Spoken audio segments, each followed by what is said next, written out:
Hi all, నమస్కారం. Welcome to my channel. ఈ ఛానల్లో అన్ని వీడియోస్ సంబంధించి AWS, data warehousing, JavaScript, Azure ఇంకా చాలా చాలా వీడియోస్ చేస్తున్నాం. లేటెస్ట్ టెక్నాలజీకి సంబంధించినవి ఫ్రెషర్స్కైనా, ఆల్రెడీ ఎక్స్పీరియన్స్ ఉన్న వాళ్ళైనా, మినిమం 3-4 ఇయర్స్ అయినా, లేకపోతే టెక్నాలజీ చేంజ్ అవ్వాలనుకున్నా, సో వాళ్ళందరికీ సూట్ అయ్యేలాగా ఈ తెలుగు ఛానల్, ఈ తెలుగులోనే ఎక్స్ప్లెయిన్ చేయడం, మొత్తం టెక్నాలజీ గురించి చేయడం జరిగింది. So please do subscribe if you haven't. So late చేయకుండా డైరెక్ట్ సబ్జెక్ట్లోకి వెళ్ళిపోదాం. సో బేసికల్లీ ఇప్పుడు నేనేం చెప్పాలనుకుంటున్నానంటే, ఇప్పుడు డిజైన్ ఎవరైనా design system designers, web designers, వాళ్ళు ఏదన్నా ఒకటి స్టార్ట్ చేయాలంటే డిజైన్, వాళ్ళకి ఎక్కడి నుంచి స్టార్ట్ చేయాలి, ఎలా స్టార్ట్ చేయాలి అనేది క్లారిటీగా రాదు. అప్పుడప్పుడు రిక్వైర్మెంట్ అర్థం చేసుకోవడం కూడా క్లారిటీగా అనిపించదు. సో వాళ్ళ కోసం ఈ వీడియో నేను తయారు చేయడం జరిగింది. సో ఎవరికైనా హార్డ్ ఉంటుంది కంపెనీలో ప్రోడక్ట్ డిజైన్ సంబంధించిన వాళ్ళకి. బికాజ్ ఏంటంటే వాళ్ళు చాలా చాలా రకాల మల్టిపుల్ విషయాల గురించి వాళ్ళు డీల్ చేయాలి. ఒకటి వచ్చి స్ట్రాటజీ తెలియాలి, ఫీచర్స్ ఏం డెలివర్ చేస్తున్నారో అర్థం కావాలి, అసలు వేరే డిఫరెంట్ ప్రోడక్ట్ పీపుల్తో ఎలా కొలాబరేట్ అవ్వాలో తెలియాలి. సో ఇంకా ఏంటంటే క్యూఏ ఏం చేస్తుంది, డెవ్స్ ఇంకా ఏం సపోర్ట్ చేయాలి, సో ఏం చేస్తున్నారు, ఇంకా యూజర్, ఇంకా ఇంటర్వ్యూస్ దానికి సంబంధించినవి.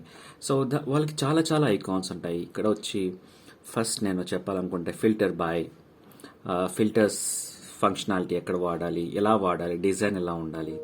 సో చెప్పాలంటే ఇవన్నీ వాళ్ళకి చూపించినప్పుడు వేరే వాళ్ళు కన్విన్సింగ్గా కూడా మాట్లాడాలి. ఎందుకంటే మనం మంచి డిజైన్ చూపించినప్పుడు అప్పుడు అది కన్విన్స్ అవ్వరు.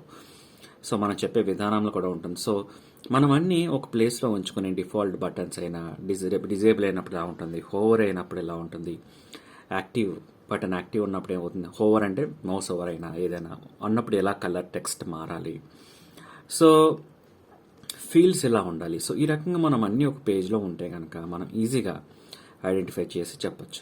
లేబుల్ అయినా సరే, విడ్జెట్స్ ఇలా ఉంటే బాగుంటాయని, టైమ్ లైన్స్ ఎలా ఉంటే బాగుంటాయని, ఆప్షన్స్, డ్రాప్ డౌన్ ఆప్షన్స్ ఎలా ఉంటే బాగుంటాయని. సో మనం క్లియర్గా వాళ్ళకి ఎక్స్ప్లెయిన్ చేసే రకంగా మన దగ్గర మొత్తం టెంప్లెట్లో అన్నీ ఒక ప్లేస్లో ఉంటే మనం ఈజీగా వాళ్ళకి చెప్పొచ్చు అనమాట.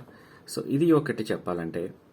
సో ప్రజెంట్ అలాగే ఈ డిజైన్ కావాల్సినప్పుడు డిజైన్ సిస్టంలో మనకి ఏం కావాలి, ప్రొటోటైప్స్ ఎలా క్రియేట్ చేయాలి, సెవరల్ క్లిక్స్తో ఎలాగ చేయాలి, ఇదంతా మనకి తెలియాలి. మనం ఏంటంటే ఫస్ట్ తెలుసుకోవాల్సింది ఏంటంటే మనం దేనికి హెసిటేట్ అవ్వకూడదు. ఓపెన్ సోర్స్ డిజైన్ ఎలా ఉండాలని చెప్పి చాలా ఉన్నాయి ఓపెన్ సోర్స్ డిజైన్స్. అవన్నీ మనం యాక్సెస్ చేసుకుని వాడుకోవచ్చు. సో మెజారిటీ ఆఫ్ ఎలిమెంట్స్, ఏదైనా బటన్స్ అయినా, డ్రాప్ డౌన్స్ అయినా, ఫార్మ్స్ అయినా, ఫాంట్స్ అయినా, కలర్స్ అయినా, ఇవన్నీ చాలా ఓపెన్ సోర్స్ డిజైన్స్ ఉన్నాయి. అవి వాడి మనం ఇంపార్టెంట్ థింగ్స్ ఏమైతే ఉన్నాయని సెలెక్ట్ చేసుకుని ఒక థర్డ్ పార్టీ డిజైన్ సిస్టంలో అండ్ ఫ్లెక్సిబుల్గా మన ప్రాపర్ కాంపనెంట్ నెస్టింగ్ తోటి అవన్నీ మనకు ఈజీగా ఉంటుంది. సో ఫ్రీగా మనకి ఇవన్నీ కాంపోనెంట్స్ కావాలంటే మెయిన్ వచ్చి యాంట్ డిజైన్ అని గూగుల్లో క్లిక్ చేయండి. అవన్నీ మనం ఫ్రీగా యూజ్ చేసుకోవచ్చు. నెక్స్ట్ వచ్చి ఓపెన్ సోర్స్లోకి వెళ్ళి గూగుల్లో ఓపెన్ సోర్స్ కొట్టి ఓపెన్ సోర్స్ డిజైన్స్ చాలా ఉన్నాయి, తీసుకోవచ్చు. నెక్స్ట్ వచ్చి లెక్సికాన్ డిఎస్ఎల్. సో అది కూడా మనం సెలెక్ట్ చేసుకోవచ్చు. సో ఈ రకంగా మనం కావాల్సినవన్నీ సెలెక్ట్ చేసుకుని యూజ్ చేసుకోవచ్చు. కొన్ని పెయిడ్వి కూడా ఉన్నాయి. ఆ పెయిడ్ ఏంటంటే టెరిస్లీ ఒకటి, వీనస్ డిజైన్ సిస్టమ్స్ అని ఒకటి, 73 పిక్సెల్ అని చెప్పి అవన్నీ ఉన్నాయి డిజైన్స్. సో మెయిన్ టెక్స్ట్ అయినా, లేకపోతే యారో మార్క్ అయినా, లేకపోతే ఇట్లాంటి బేసిక్ కాంపనెంట్స్, కలర్స్, ఫోటోగ్రఫీ అవన్నీ చాలా ఇంపార్టెంట్ అనమాట.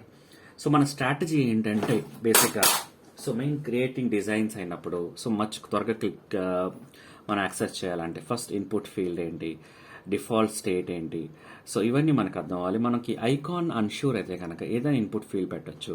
ఏదైనా 16x16 స్క్వేర్, ఈ రకంగా స్క్వేర్ కింద యూజ్ చేసుకుని, ఓకే, ఒక స్క్వేర్ కింద దాంట్లో మధ్యలో ఐకాన్ పెట్టి, సో ఈ రకంగా మన కాంపనెంట్స్ ఏమైతే కాంపనెంట్స్ కావాలో ఆ పర్టికులర్ ప్రొడక్ట్కి అవన్నీ మనం లిస్ట్ చేసుకోవచ్చు. అదంతా దానివల్ల మనం ఎదరికి మూవ్ అవ్వచ్చు. దానివల్ల కొద్దిగా ఈజీగా అప్డేట్ చేసుకోవచ్చు, ఐకాన్స్ అయినా, ఫిగర్స్ అయినా, ఇవన్నీ సంబంధించి. సో అది మెయిన్. సో నెక్స్ట్ ఇంపార్టెంట్ వచ్చేసి మనకు లాగిన్ అయినా, పాస్వర్డ్ అయినా, అవి కూడా మన పేజెస్ సేమ్ పెట్టుకుంటే కనుక సో డెడికేటెడ్ టైం అనే డిజైన్ సిస్టమ్కి ఈజీగా రెడీ అవుతుంది. ఈ ఐకాన్స్తో పాటు ఒక యూఐ అనేది ఎప్పుడైనా టెక్స్ట్ బాక్స్ అయినా, యూజర్ నేమ్, పాస్వర్డ్ అనేది చాలా ఇంపార్టెంట్. సో మనం ఎప్పుడు క్రియేట్ చేసిన ఎలిమెంట్స్ అనేవి ఇలా చూసుకుంటూ ఉండాలి. సో నెక్స్ట్ ఇంపార్టెంట్ టిప్ ఏంటంటే ఏదైనా సరే ఫస్ట్ కాంపోనెంట్తో స్టార్ట్ చేయాలి. సో కాంపోనెంట్లు ఏముంటాయి అవన్నీ చూసుకోవాలి. మనకి మెయిన్ ఏంటంటే ఒక ప్లగిన్ ఉంది, దాని పేరు మాస్టర్ ప్లగిన్ ఫర్ ఫిగ్మా అన్నమాట. సో మాస్టర్ ప్లగిన్ ఉపయోగించి మనకి సెవరల్ ఆర్ట్ బోర్డ్స్ ఏంటి, సో మెయిన్గా రిప్లేస్ చేసుకున్న ప్లగిన్లో మాస్టర్ అనేది ఉంటుంది. సో దాంట్లో వేరియస్ కాంపోనెంట్స్ ఉన్నాయి, అవన్నీ మనం ఈజీగా యూజ్ చేసుకోవచ్చు. ఇంకొకటి వచ్చేసి సిమిలేయర్ ప్లగిన్, మాస్టర్ ప్లగిన్ తర్వాత SIMILAYER. ఈ ప్లగిన్ ఉపయోగించి మనం యూఐ పార్ట్లో ఏదైనా ఒక సెలెక్షన్ చేసుకోవచ్చు, ఒక particular insight specs, so multiple art boards. So ఆ రకంగా మనం ఈజీగా ఐడెంటిఫై చేసుకుని సెలెక్ట్ చేసుకోవచ్చు. సో ఈ 2 ప్లగిన్స్ చాలా ఇంపార్టెంట్. ఒకటి మాస్టర్, నెక్స్ట్ వచ్చేసి సిమిలేయర్. మాస్టర్ ప్లగిన్ అంటే ఇలా ఉంటుందన్నమాట. సో దీన్ని మేడ్ బై @Zimbic. సో ఇవన్నీ ఏంటంటే మనం యూజ్ చేసుకోవచ్చు, దానివల్ల అటాచ్ చేయొచ్చు, క్లోన్ చేయొచ్చు, కాంపోనెంట్స్ మూవ్ చేయొచ్చు. సో ఈజీగా మనం ఎక్కడ ఓవర్ హెడ్స్ కాకుండా ఈజీగా మనం చేసుకోవచ్చు. ఇది మెయిన్ చెప్పాలంటే ఇది గూగుల్లో కనబడుతుంది. ఆ రకంగా మాస్టర్ తర్వాత సిమిలేయర్ తర్వాత మనం డౌన్ టైం, ఏదైతే పాలిషింగ్ లేదు, డౌన్ టైం అంటే టాస్క్స్ అయినా ప్రాజెక్ట్స్ అయినా best way to spend time to improve అనమాట. డిజైన్ సిస్టమ్ పాలిష్ చేస్తాకి ఇవన్నీ మనం వేరే గ్రాఫ్స్తో యూస్ చేసుకోవచ్చు. సో మనం ఎప్పుడైనా కపుల్ ఆఫ్ అవర్స్ రిజాల్వింగ్ అనే క్యాలెండర్ ఐకాన్ అయినా లేకపోతే ప్లస్ ఐకాన్ అయినా ఇవన్నీ మనం ఈజీగా చేసుకోవచ్చు. చెక్ బటన్ ఎలా ఉండాలి, రేడియో ఎలా ఉండాలి, ఐకాన్స్ ఎలా ఉండాలి, ఇవన్నీ మనం ఈజీగా చేసుకోవచ్చు. ఫస్ట్ మనం ఫోకస్ చేయాల్సిన వీటి మీద, దాని తర్వాత దాని నేమింగ్ అనేది ఎలా ఉండాలనేది ఆలోచించవచ్చు. ఫస్ట్ నేమింగ్ గురించి, స్టాండర్డ్స్ గురించి ఆలోచిస్తే మనకు కావాల్సిన మెయిన్ ఏంటో మిస్ అయిపోతూ ఉంటాం.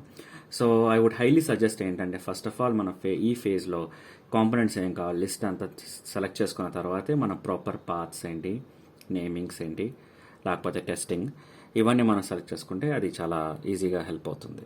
సో ఇది నేను మెయిన్ కవర్ చేయాలంటే దీంట్లో చెప్తాను. So please do watch and subscribe చేయకపోతే ఇప్పుడు దాకా సబ్స్క్రైబ్ చేసుకోండి. And thanks for watching.